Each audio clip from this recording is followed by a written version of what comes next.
നമസ്കാരം. ഇന്നിപ്പോൾ nation first channel നമ്മോടൊപ്പമുള്ളത് കേംബ്രിഡ്ജ് മേയർ അഡ്വക്കേറ്റ് ബൈജു തിട്ടാലയാണ്. സാർ നമസ്കാരം. നമസ്കാരം, ഗുഡ് മോർണിംഗ്. ഇന്നിപ്പോൾ തിരുവനന്തപുരത്ത് വൈകുന്നേരം 4 മണിക്ക് ബഹുമാനപ്പെട്ട പ്രതിപക്ഷ നേതാവ് വി.ഡി. സതീശൻ നയിക്കുന്ന പുതുയുഗ യാത്ര എത്തുന്നു. സർ, ഈ യാത്ര എത്തുമ്പോൾ മറ്റൊരു വിസ്മയം അവിടെ പിറക്കും എന്ന്, വിസ്മയം ഉണ്ടാകുമോ എന്ന് മാധ്യമപ്രവർത്തകരുടെ ചോദ്യങ്ങൾക്ക് കാത്തിരുന്നുള്ളൂ എന്ന് അദ്ദേഹം ചിരിച്ചുകൊണ്ട് പറയുന്നു.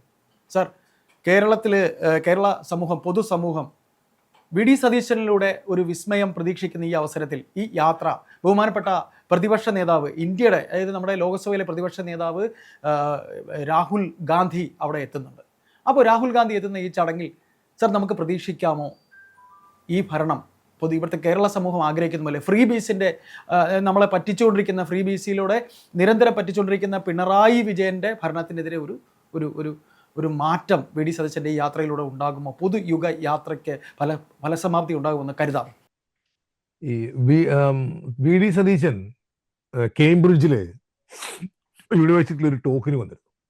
അപ്പോൾ ആ ടോക്കിൽ ഇവിടുത്തെ കേംബ്രിഡ്ജ് പീറ്റർബറോ കമ്പൈൻഡ് അതോറിറ്റി മേയറും കേംബ്രിഡ്ജ് ലേബർ പാർട്ടിയുടെ ഗ്രൂപ്പ് ലീഡറുമായിരുന്ന ലൂയിസ് ഹെർബർട്ടും ആന സ്മിത്തും ആയിരുന്നു. അപ്പോൾ സതീശന്റെ പ്രസംഗം കഴിഞ്ഞ്, അപ്പോൾ ഞാനും പാനലിലുണ്ട്. അപ്പോൾ സതീശന്റെ പ്രസംഗം കഴിഞ്ഞ് ഈ ആന സ്മിത്ത് എന്നോട് വന്ന് പറയുന്ന ഒരു സ്റ്റേറ്റ്മെന്റ് ഉണ്ട്. He is someone who is committed and convicted in politics. ഇവർ തമ്മിൽ വേറെ മറ്റ് ബന്ധങ്ങളൊന്നുമില്ല. അന്ന് ആ പ്രോഗ്രാമിൽ സതീശനെ കണ്ടതും സംസാരിച്ചതും സതീശൻ ആ പ്രസംഗത്തിൽ സതീശന്റെ പ്രസംഗവും മാത്രമേ കേംബ്രിഡ്ജ് പീറ്റർബറോ കമ്പൈൻഡ് അതോറിറ്റി എന്ന് പറഞ്ഞ ഒരു വലിയ ഏരിയയാണ്. അതായത് നമ്മളിപ്പോൾ എറണാകുളവും കോട്ടയം കമ്പൈൻഡ് ആയിട്ടുള്ള ഒരു ആ ഏരിയയുടെ മേയറാണ് ആന സ്മിത്ത്. ഞാനപ്പോൾ കേംബ്രിഡ്ജിന്റെ ഡെപ്യൂട്ടി മേയർ. അപ്പൊ സതീശനെ സംബന്ധിച്ചിടത്തോളം സതീശൻ ഹിംസെൽഫ് ഈസ് എ വിസ്മയം എന്ന് വിശ്വസിക്കുന്ന ആളാണ്. രാഷ്ട്രീയത്തിൽ സതീശനെ സംബന്ധിച്ചിടത്തോളം സതീശൻ കൃത്യമായ പൊളിറ്റിക്കൽ പാഷനുള്ള, പൊളിറ്റിക്കൽ കൺവിക്ഷനുള്ള ഒരു രാഷ്ട്രീയ നേതാവാണ്. അപ്പൊ വി.ഡി. സതീശൻ കേരളത്തിൽ വിസ്മയങ്ങൾ ഉണ്ടാക്കുമെന്നുള്ള കാര്യത്തിൽ എനിക്കൊരു സംശയമില്ല. അപ്പോൾ അത് എന്റെ റീഡിങ്, എന്റെ ഒബ്സർവേഷൻ അല്ല ഞാൻ പറഞ്ഞത്. ഞാൻ സതീശനെ ഒരു ദിവസം മാത്രം കണ്ടു വരികയുള്ള, അല്ലെങ്കിൽ മണിക്കൂറുകൾ മാത്രം കണ്ടു വരികയുമുള്ള ബ്രിട്ടീഷ് സോഷ്യലിസ്റ്റ് പൊളിറ്റീഷ്യൻസിന്റെ അവരുടെ ഒരു അസസ്മെന്റ് ആണ് ഞാൻ പറഞ്ഞത്. പിന്നെ രണ്ടാമത് ഈ ഫ്രീ ബൈ എന്ന് പറയുന്ന സംഭവം ശരിക്കും പറഞ്ഞാൽ ഈ കമ്മ്യൂണിസ്റ്റ് പാർട്ടിക്ക് പറ്റിയ ഏറ്റവും വലിയൊരു അപജയമാണ്. ഈ ഇത് ഫ്രീ ആയിട്ട് കൊടുക്കുന്നതാണോ അയ്യപ്പദാസ്? അല്ലല്ലോ.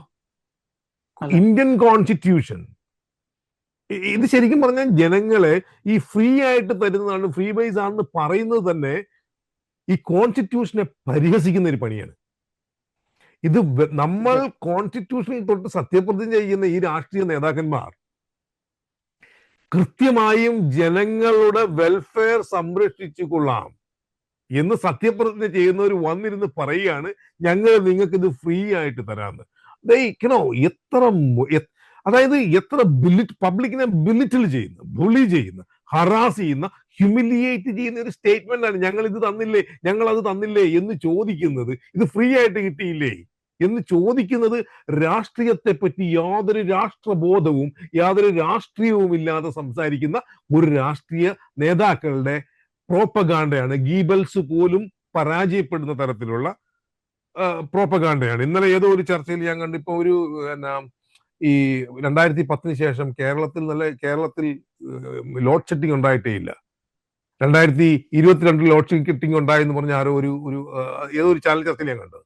അപ്പോ വസ്തുതകൾ യാതൊരു തരത്തിലും ഫാക്ച്വൽ അല്ലാത്ത കാര്യങ്ങളെ ഗീബൽസ് കാണിച്ച പോലെ പ്രോപ്പഗേറ്റ് ചെയ്ത് ജനങ്ങളെ മിസ്കൺസീവ് ചെയ്യുക, ജനങ്ങളെ എന്നേക്കുമായി ഒരു വിസ്മയത്തിൽ നിർത്തുക. അത് അലൂസറി ബിലീഫ്, കാൾ മാർക്സ് പറഞ്ഞ അലൂസറി ബിലീഫ്, അതിൽ കൊണ്ട് നിർത്തുന്ന പണിയാണ് ഇവർ കാണിച്ചുകൊണ്ടിരിക്കുന്നത്. കാൾ മാർക്സ് ഉദ്ദേശിച്ച അലൂസറി ബിലീഫും ഇവർ കാണിക്കുന്ന അലൂസറി ബിലീഫും രണ്ടാണ് കേട്ടോ, എങ്കിൽ തന്നെ. അപ്പോ ഈ ഫ്രീ ബൈസ് എന്ന് പറയുന്ന കൺസെപ്റ്റ് തന്നെ തെറ്റാണ്. നിങ്ങളും ഞാനും കൊടുക്കുന്ന, ഞാൻ പ്രദേശത്തിരിക്കുകയാണെങ്കിൽ പോലും വരുമ്പോൾ കൊടുക്കുന്ന കരം, ഞാനും നിങ്ങളും കൊടുക്കുന്ന കരത്തിൽ നിന്നും നിങ്ങൾക്ക് ജീവിക്കാനുള്ള വണ്ടിക്കൂലിയും വഴിച്ചെറിഞ്ഞ് യാത്ര പോയി അമേരിക്കയിൽ പോയി മയോ ക്ലിനിക്കിൽ ട്രീറ്റ്മെന്റ് ചെയ്യാനുള്ള പൈസയും ഞാൻ തരികയും ആ പൈസയിൽ നിന്ന് എനിക്ക് തരേണ്ട കാര്യങ്ങൾ നിങ്ങൾ ഫ്രീ ആയിട്ട് തരികയാണ് എന്ന് പറയുന്നത്. I think these people should follow the path of നമ്മുടെ ഈ പാലിയത്തച്ഛൻ പോയ പോലെ വനവാസത്തിന് പോകണം. How ridiculous is it?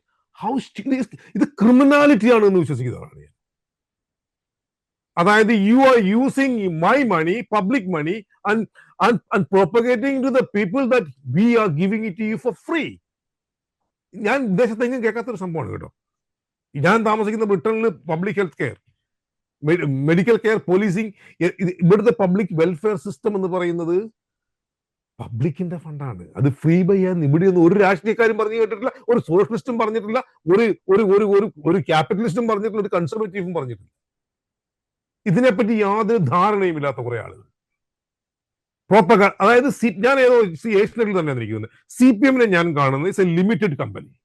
Limited കമ്പനിയുടെ ഒരു പ്രത്യേകത എന്താണെന്ന് ചോദിച്ചു കഴിഞ്ഞാൽ, ഈ ലിമിറ്റഡ് കമ്പനിയെ സംബന്ധിച്ചിടത്തോളം മെമ്പേഴ്സിന്റെ ഇൻട്രസ്റ്റ് പ്രൊട്ടക്ട് ചെയ്യുക എന്നുള്ള മറ്റൊരു ലക്ഷ്യമില്ല.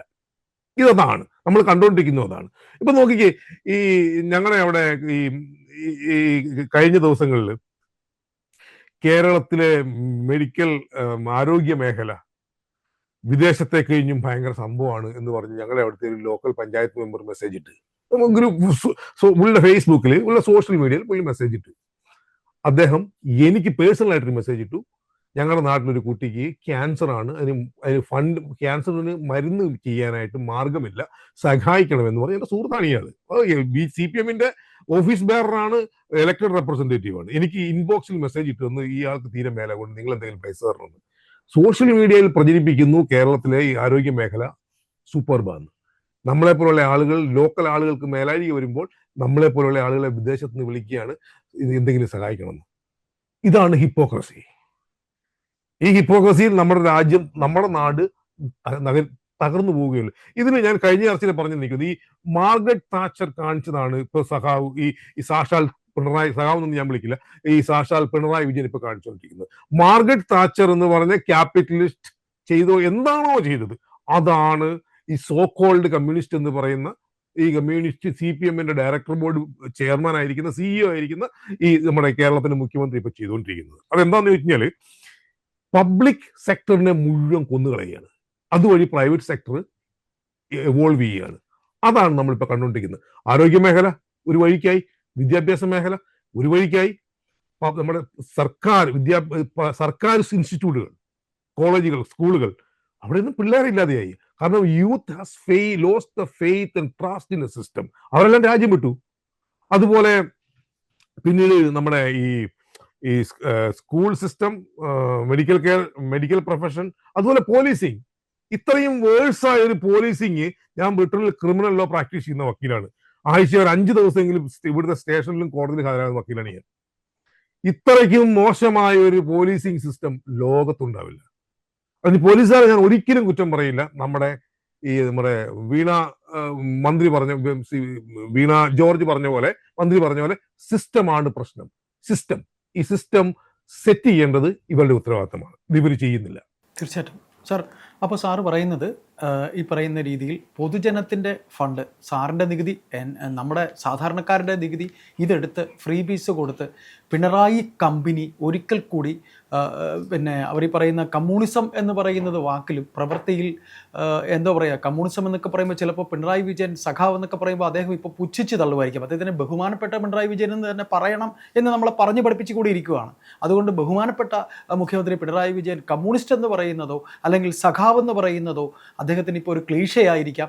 സാറ് പറയുന്നത് പോലെ ഒരു ലിമിറ്റഡ് കമ്പനിയുടെ ചെയർമാൻ അല്ലെങ്കിൽ ഒരു ലിമിറ്റഡ് പബ്ലിക്കല്ല പ്രൈവറ്റ് ലിമിറ്റഡ് കമ്പനിയുടെ ചെയർമാനായ പിണറായി വിജയൻ്റെ ഫ്രീബീസ് കമ്പനിയുടെ തട്ടിപ്പ് ഒരു വേള സാർ ഇപ്പോൾ പറഞ്ഞു വെച്ച പോലെ സതീശൻ ഒരു വിസ്മയമാണ്, അദ്ദേഹത്തിനോട് 1 മണിക്കൂർ മാത്രമേ അല്ലെങ്കിൽ 1.5 മണിക്കൂർ മാത്രമേ താങ്കൾ ചെലവിട്ടിട്ടുള്ളൂ എന്ന് പറയുമ്പോൾ അദ്ദേഹം എന്ന് പറയുന്ന നേതാവിൽ ഒരു വേള അദ്ദേഹത്തിനെ ഇപ്പോൾ പ്രതിപക്ഷ നേതാവായി ഇവിടെ വെക്കുന്നത് ഹൈക്കമാൻഡിൻ്റെ തീരുമാനമാണ്. ഹൈക്കമാൻഡിൽ ആർക്കെങ്കിലും ഒരു ഉൾക്കാഴ്ച, ഒരു ദീർഘവീക്ഷണമില്ലാതെ പ്രതിപക്ഷ നേതാവായി അദ്ദേഹത്തിന് വെക്കില്ല എന്ന് തന്നെ നമുക്ക് കരുതാം. ഏതായാലും സർ, ഒരു മാറ്റമുണ്ടാകുമെന്ന് കേരളത്തിലെ പബ്ലിക് കരുതുന്നത് സംഭവിക്കുമോ? ഈ പറ്റിപ്പിക്കൽ എത്ര നാൾ കൂടെ നമുക്ക് സഹിക്കേണ്ടി വരും? കാത്തിരിക്കുകയാണ് കേരളത്തിലെ ജനം.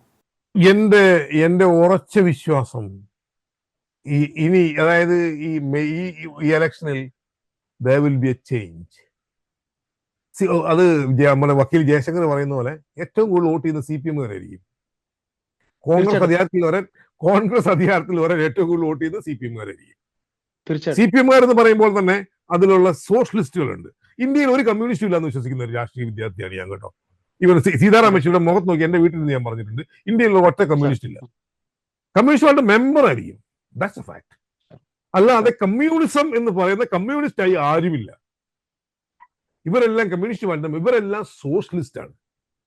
ഇവരെല്ലാം സോഷ്യലിസം ഇല്ലാതെ പിന്നെ എങ്ങനെയാണ് മാർക്സ് പറഞ്ഞ് തന്നെ ഫോളോ ചെയ്താൽ ഈ 5 സ്റ്റെപ്പ് നടക്കണമല്ലോ.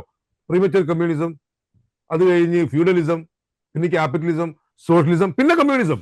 ഇതൊന്നും ഇല്ലാതെ എങ്ങനെയാണ് ചാടിക്കേറി കമ്മ്യൂണിസം ഉണ്ടാകുന്നത്? അപ്പോ ഇന്ത്യയിലുള്ളത് മുഴുവൻ സോഷ്യലിസ്റ്റ്, അല്ലെങ്കിൽ ഒരു ഫേബിയൻ സോഷ്യലിസ്റ്റ്, അല്ലെങ്കിൽ സോഷ്യൽ ഡെമോക്രാറ്റ്സ്.